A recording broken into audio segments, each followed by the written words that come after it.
esto nos da pie para saludar a nuestra invitada, que es Leticia Calderón Chelius. Ella es doctora en Ciencias Sociales con especialidad en Ciencia Política, especialista en procesos migratorios, derechos políticos de los migrantes y relaciones México-Estados Unidos.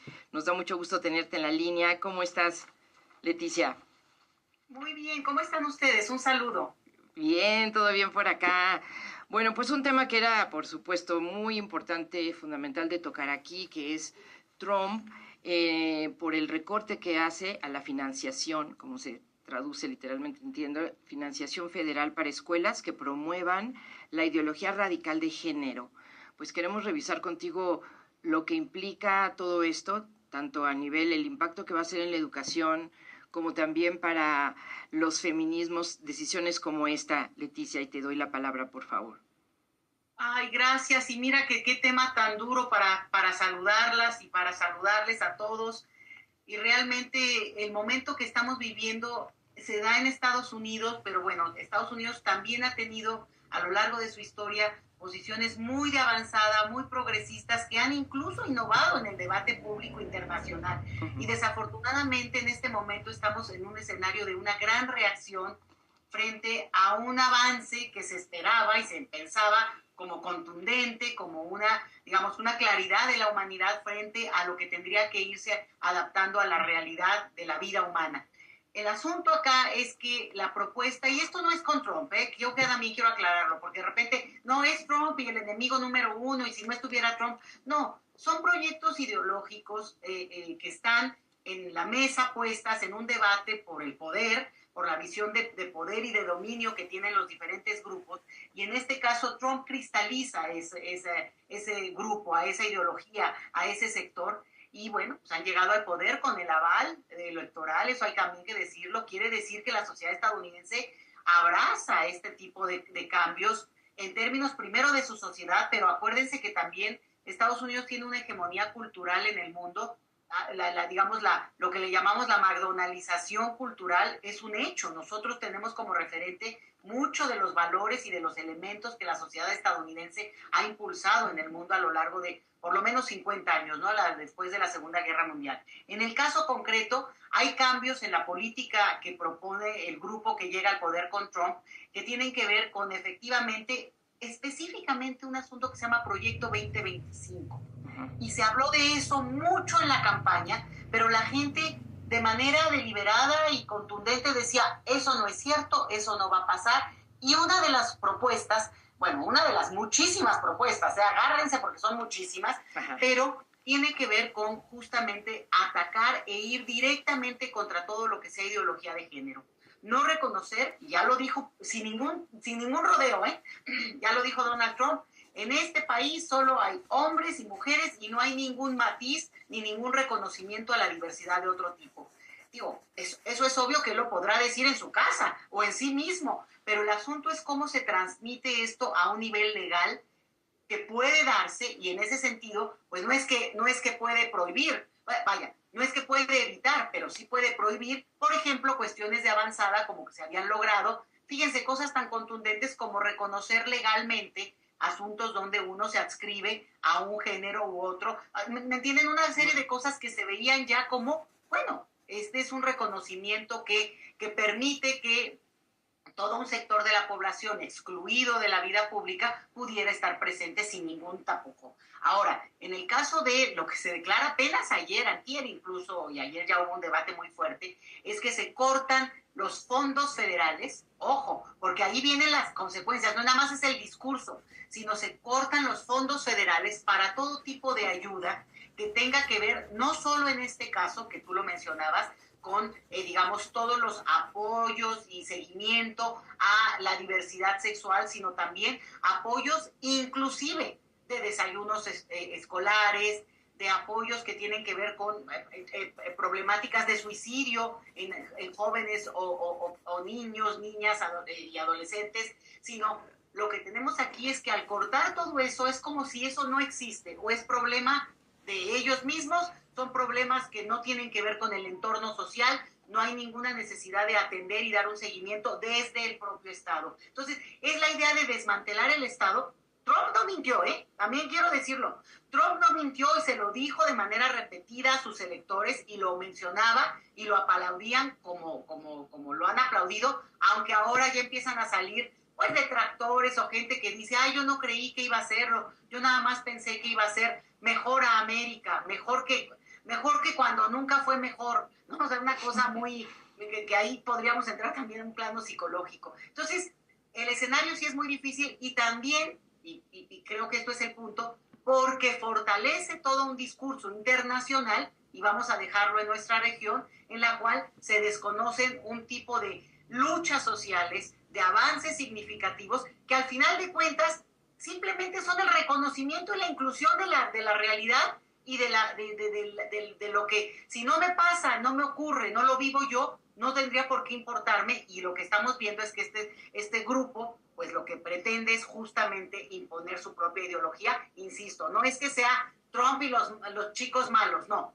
es toda una discusión y lo sabemos, lo entendemos bien, sino que había logrado darse un avance desde otra perspectiva. Oye, un avance, Leticia, que se consideraba precisamente, pues, una atención especial a los derechos humanos, ¿no? Ya ves que antes decíamos de las minorías, no, de otras poblaciones, ¿no? Y al quitar eso, al suprimir estos apoyos sociales, entendemos, es, pues, favorecer o estar asusando, digamos, los temas de discriminación, los temas de relegación, los temas de la completa injusticia social, ¿no?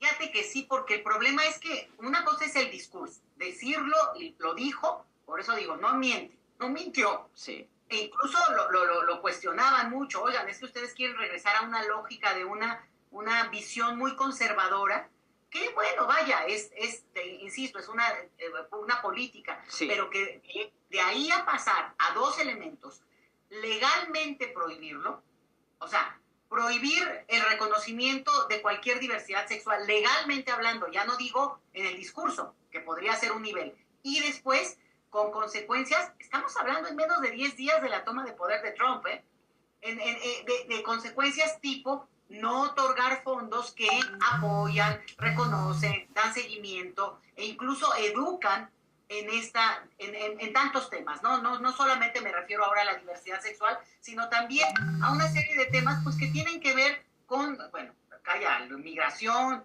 con la vida, la idea de la familia.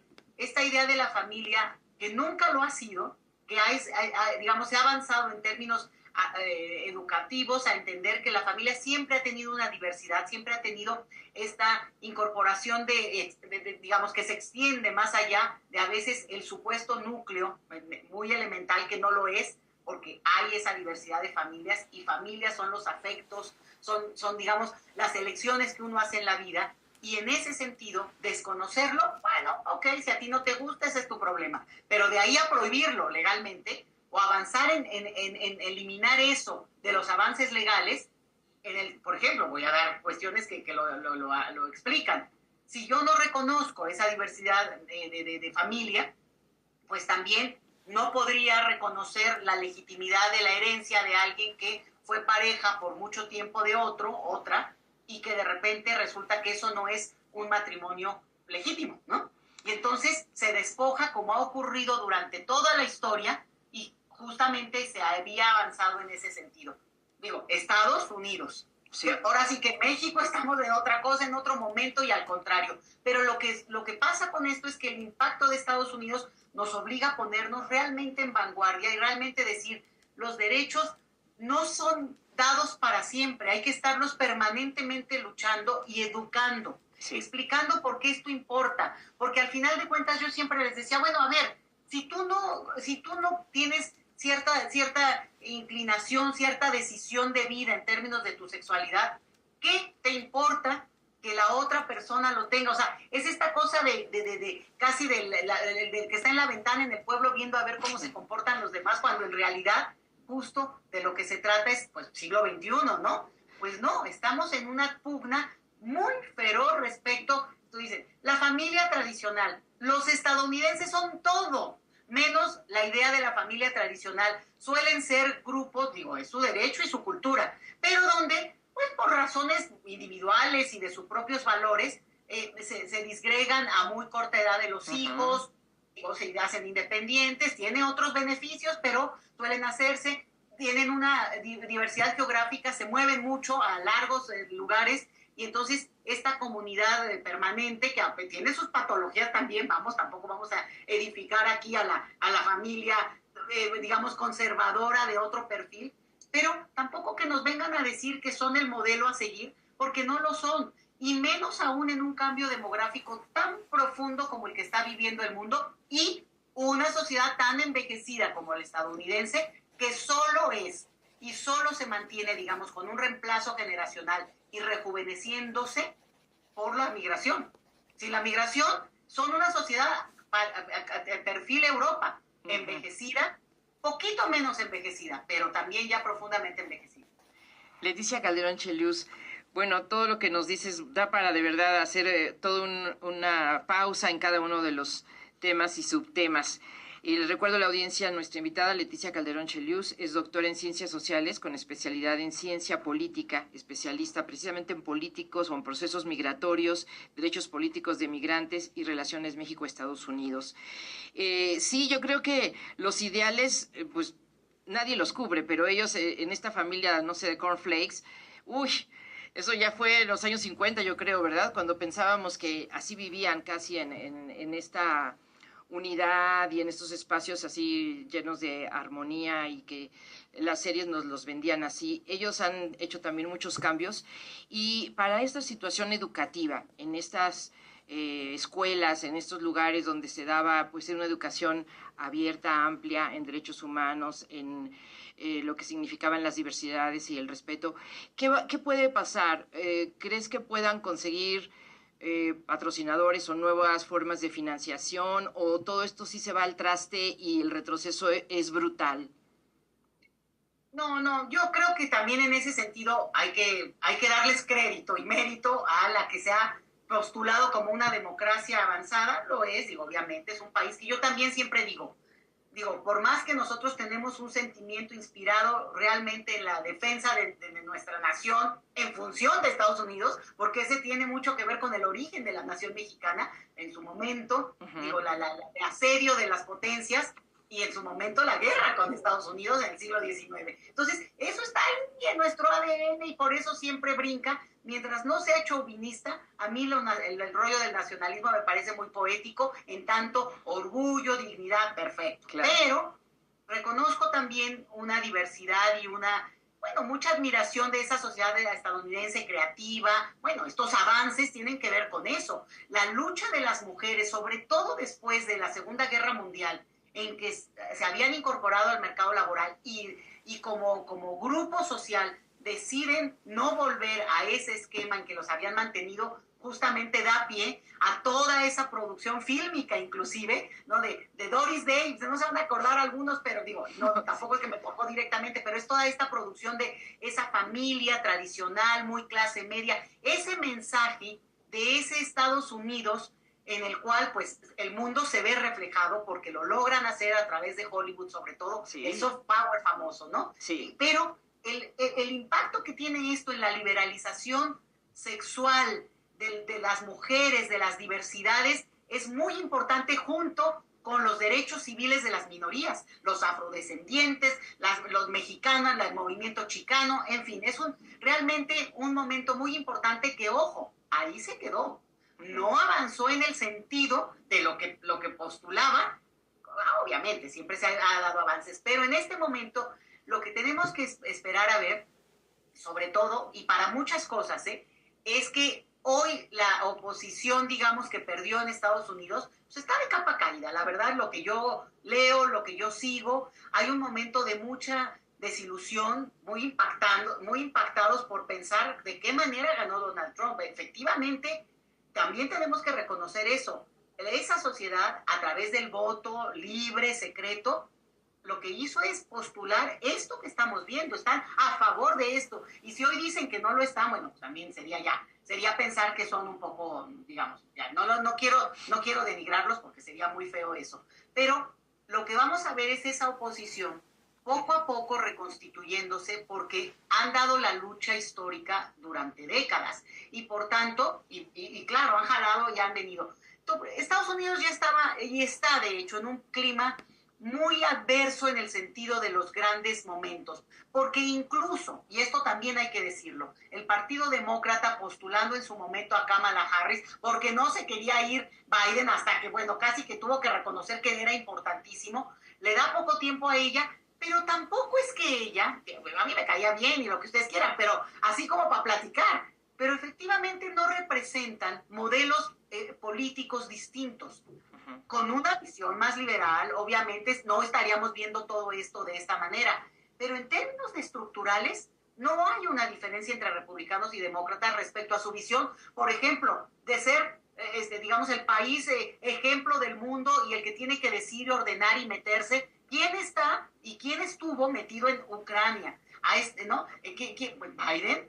¿Quién estaba y quién no hizo que se acabara esa guerra horrorosa entre Israel con Gaza? Bueno, pues estaba en el gobierno Biden. Entonces, no, desafortunadamente no es como que digas, bueno, es que si hubieran ganado los demócratas. Es verdad que este nivel más doméstico, los estadounidenses lo seguirían viendo por las pantallas, los horrores de Gaza. O, lo que les está pasando a los argentinos, ay, mira cómo les va mal. Bueno, pues ahora sí les llegó a la casa.